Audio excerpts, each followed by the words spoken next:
మీకు తెలుసా, మూడవ వంతు అంటే 1/3 మానవ నిర్మిత కారణమైన గ్రీన్ హౌస్ గ్యాస్ ఎమిషన్స్ ఆహార రంగానికి చెందినదని? అవును, మీరు విన్నది కరెక్ట్. ఆహార రంగమే. పశువులు, మత్స్య సంపద, పంట ఉత్పత్తి, భూ వినియోగ మార్పులు మరియు ఫుడ్ ప్రాసెసింగ్ ద్వారా ఆహార రంగం ఇంచుమించు 34% మానవాంజ గ్రీన్ హౌస్ గ్యాస్ ఎమిషన్స్కి కారణమవుతుంది. ఈరోజు ఒక వ్యక్తికి ఉత్పత్తి చేయబడిన ఆహారం గతంలో కంటే ఎక్కువగా నమోదు చేయబడింది. ఇంట్లో వంట చేసేవారు తగ్గిపోయారు. పెద్ద పర్యావరణ వ్యయాలు ఇంటెన్సిఫైడ్ మరియు స్పెషలైజ్డ్ ఫుడ్ ఇండస్ట్రీతో ముడిపడి ఉన్నాయి. ముందు కంటే ఇప్పుడు ఆహారం పొందడానికి చాలా సులభం మరియు చవక కూడా.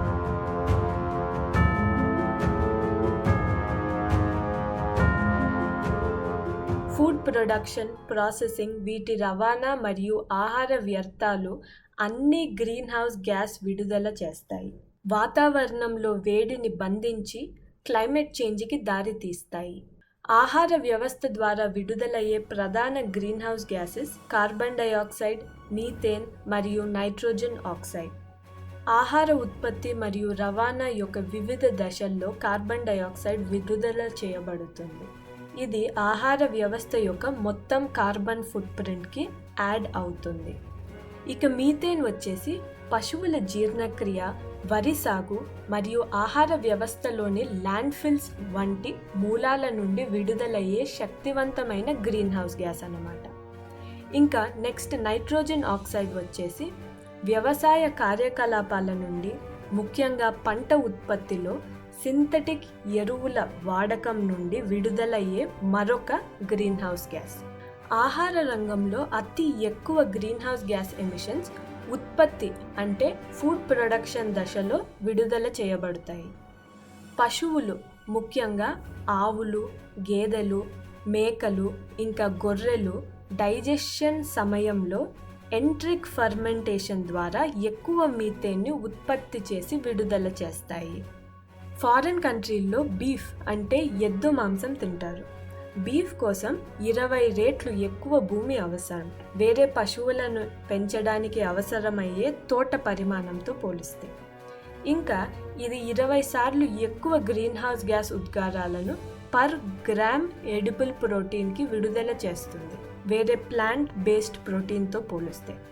ఆహార రంగంలో green house gas emissions per gram of edible protein అనేది ఒక కొలత. ఇంత ప్రోటీన్ తయారీకి ఇంత గ్రీన్ హౌస్ గ్యాసెస్ విడుదలవుతాయని చెప్పడానికి. కొన్ని ప్రోటీన్ రిచ్ ఫుడ్స్ ఎలా ఈ గ్రీన్ హౌస్ గ్యాసెస్ని విడుదల చేస్తాయో చూద్దాం. బీఫ్కి అత్యంత కార్బన్ ఫుట్ ప్రింట్ ఉంటుంది. అది 60 kg carbon dioxide per kg. చీజ్కి 21 kg carbon dioxide emissions per kg ఉంటుంది. అది పౌల్ట్రీ అంటే చికెన్ ఇంకా ఇతర పశువులు 6 kgల carbon dioxide per kg. Beef ఇంకా చీజ్ 2 ఆవులు ఇంకా బర్రెల నుంచి వచ్చేవి. ఈ రెండిటికి చాలా ఎక్కువ కార్బన్ ఫుట్ ప్రింట్ ఉంది అని చెప్పచ్చు. ఎందుకంటే అటవీ ప్రాంతాన్ని క్లియర్ చేసి తోటలని తయారు చేసుకొని వీటిని పెంచాల్సి ఉంటుంది కాబట్టి. ఇంకా డైజెషన్ ద్వారా ఎక్కువ మీథేన్ని విడుదల చేస్తాయి.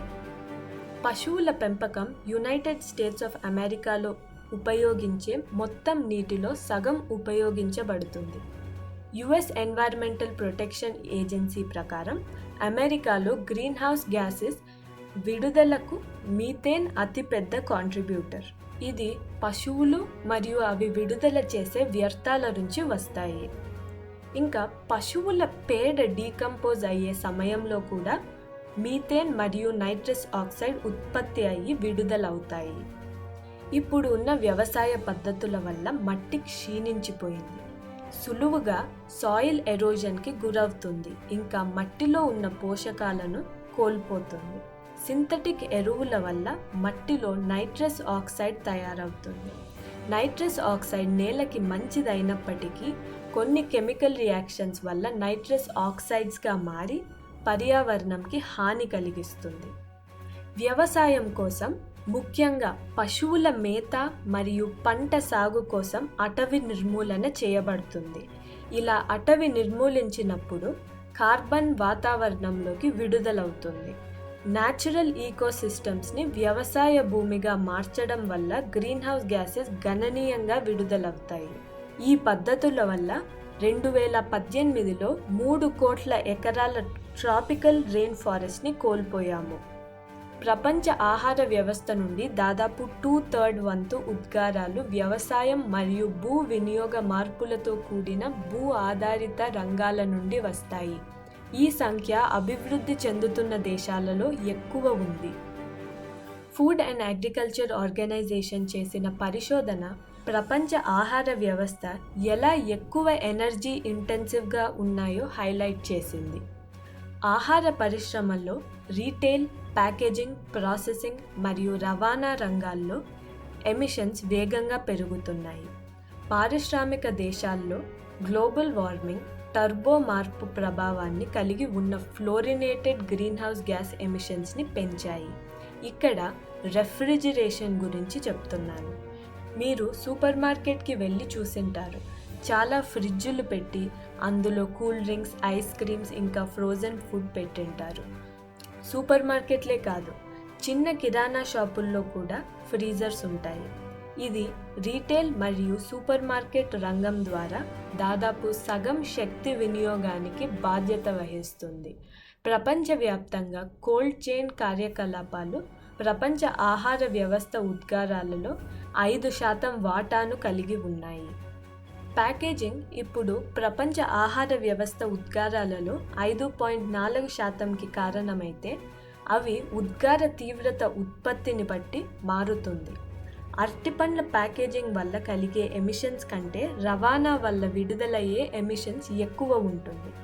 అయితే వైన్ ప్యాకేజింగ్ యొక్క ప్రభావం ఎమిషన్స్ మీద మరింత ఎక్కువ ఉంటుంది రవాణాతో పోలిస్తే. ఆహారాన్ని మనం పాడేసినప్పుడు దాన్ని ఉత్పత్తి, ప్రాసెసింగ్, రవాణా మరియు నిలువలో పెట్టుబడి పెట్టిన వనరులు అన్నీ వృధా అవుతాయి. ఈ వ్యర్థాలు ఈ దశల్లో గణనీయమైన కార్బన్ డయాక్సైడ్ ఎమిషన్స్ ఉత్పత్తి చేసి విడుదల చేస్తాయి.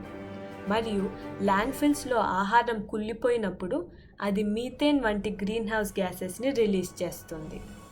ప్రస్తుతం ఉన్న ట్రెండ్స్ ప్రకారం ప్రపంచ ఆహార డిమాండ్ 2010 మరియు 2050 మధ్యలో 35% నుంచి 56%కి పెరగవచ్చు అని అంచనా. ఈ డిమాండ్ పెరుగుదల ఆహార ఉత్పత్తి నుండి గ్రీన్హౌస్ గ్యాస్ ఎమిషన్స్ గణనీయమైన ప్రభావాలను కలిగి ఉంటుంది. ఆహార రంగం నుంచి అత్యధిక గ్రీన్హౌస్ గ్యాస్ ఎమిషన్స్ విడుదల చేసే దేశాలు China, United states of America, India, Brazil మరియు రష్యా. కలిసి ఈ అగ్ర 5 దేశాలు 2019లో ప్రపంచ ఆహార సరఫరా ద్వారా విడుదలయ్యే ఉద్గారాలలో 40% కంటే ఎక్కువ ఉద్గారాలకు బాధ్యత వహించాయి. చైనా ఒక్కటే 2019లో దాని ఆహార వ్యవస్థ నుండి 240 కోట్ల టన్నులు కార్బన్ డయాక్సైడ్ని విడుదల చేసింది. వీటిలో సగం ఉద్గారాలు ఉత్పత్తి దశల్లోనే విడుదలయ్యాయి. ఐరోపా మరియు అమెరికా కూడా అధిక తలసరి అంటే పర్ క్యాపిటా ఉద్గారాలతో ఆహార సంబంధిత గ్రీన్హౌస్ గ్యాస్ ఉద్గారాలకు ప్రధాన సహకారులుగా ఉన్నాయి. భారతదేశం నుండి ఎక్కువగా గ్రీన్హౌస్ గ్యాస్ ఉద్గారాలు పశువుల ఉత్పత్తి మరియు వరి సాగు నుండి విడుదలవుతాయి. ఇక బ్రెజిల్లో అటవీ నిర్మూలన ప్రధాన సమస్య.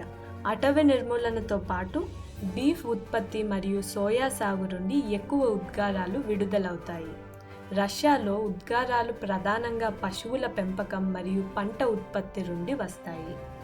ప్రపంచ గ్రీన్హౌస్ గ్యాస్ ఉద్గారాలలో 1/4 కంటే ఎక్కువ ఆహార వ్యవస్థ నుండి వస్తాయి. ఆహార సంబంధిత ఉద్గారాలలో 58% జంతువు ఆధారిత ఆహారం వల్ల విడుదల అయినప్పటికీ మనకు ప్రోటీన్ 38% మరియు క్యాలరీలలో 18% మాత్రమే అందిస్తుంది. ఈ గణకాలు మానవ పోషణకు తక్కువ సహకారంతో పోలిస్తే ఆహార సంబంధిత గ్రీన్హౌస్ గ్యాస్ వాయు ఉద్గారాలపై జంతువుల వ్యవసాయం యొక్క అసమాన ప్రభావాన్ని హైలైట్ చేస్తుంది. మనం తినే ఆహారాల గురించి సమాచారంతో కూడిన ఎంపికలు చేయడం వల్ల మనం ఆహారంతో సంబంధం ఉన్న మొత్తం కార్బన్ ఫుట్ ప్రింట్ తగ్గించడంలో సహాయపడవచ్చు. వాతావరణ మార్పులను తగ్గించడంలో సహాయపడే ఆహారపు అలవాట్లపై వీడియో చూడాలనుకుంటే కమెంట్ చేయండి. వీడియో ఆఖరి వరకు చూసినందుకు ధన్యవాదాలు.